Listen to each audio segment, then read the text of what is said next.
چاندی کی طرح حضور کا رنگ تھا. جیسے چاندی ہوتی ہے یہ صرف سمجھانے کے لیے ہے، ورنہ چاندی کی بھی حیثیت کیا ہے. ان کے قدموں کی خیرات ہے سونا اور چاندی، تو لیکن صرف سمجھانے کے لیے بدن بڑا چمکدار تھا. میرے امام کہتے ہیں جس سے تاریک دل جگمگانے لگے، جس سے تاریک کہتے ہیں اندھیرے کو، تاریکی اندھیرا، جس سے تاریک دل جگمگانے لگے اس چمک والی رنگت پہ لاکھوں سلام. بڑا چمکتا رنگ تھا، بہت اجلا رنگ تھا. رنگ کی چمک کا عالم یہ تھا کہ حضور علیہ السلام جب گفتگو کرتے تھے تو آپ کے دانتوں سے شعائیں نکل کر دیوار پہ پڑتی تھی. کائنات میں ایسا کوئی انسان نہیں آیا جس کے دانتوں سے روشنی نکل کر گفتگو. وہ ہنستے تھے، ان کا ہنسنا قہقہا لگا کر نہیں ہوتا تھا، وہ مسکراتے تھے تو جو وہ دانت نظر آتے تھے تو روشنی نکل کے دیواروں پر پڑتی تھی، دانت سے یوں شعائیں نکلتی تھی. اور کبھی گفتگو کرتے تھے تو بھی نور کی شعائیں نکلتی تھی، دیواروں پہ پڑتی تھی. بلکہ بات آئی ہے روشنی کی اور شعاؤں کی.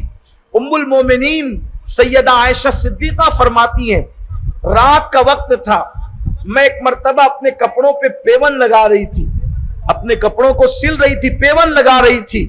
ایسے میں اچانک ہوا آئی اور میرے گھر کا چراغ بجھ گیا، میرے ہاتھ سے سوئی چھوٹی اور گر گئی.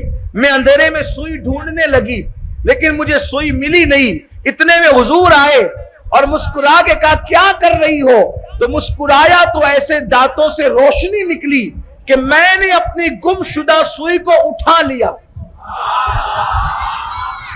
آپ نے یہ نہیں فرمایا کہ ڈھونڈ لیا. دیکھو ایک ہوتا ہے ڈھونڈنا اور ایک ہوتا ہے گم شدہ چیز کو اٹھا لینا. یعنی روشنی اتنی نکلی کہ ڈھونڈنا نہیں پڑا، سوئی بالکل نظر آ گئی تو میں نے اٹھا لیا. اسی کو کہا امام نے سوزنے گم شدہ ملتی ہے تبسم سے تیرے، سوزنے گم شدہ ملتی ہے تبسم سے تیرے، شام کو صبح بناتا ہے اجالا تیرا، شام کو صبح بناتا ہے اجالا تیرا.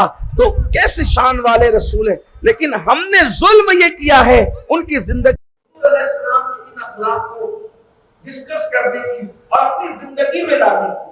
ہم لوگ بہت محدود ہو گئے، بہت تنگ نظر ہو گئے. ہمارے اندر وہ اسلام نہ رہا جو اسلام رسول اللہ لے کر کے آئے تھے. ہمارے اندر وہ اسلام نہ رہا جو اسلام حضور لے کر آئے تھے. ہم نے اپنی مرضی اپنی طبیعت سے کچھ باتیں گڑھ لی اور اسی کا نام اسلام رکھ دیا.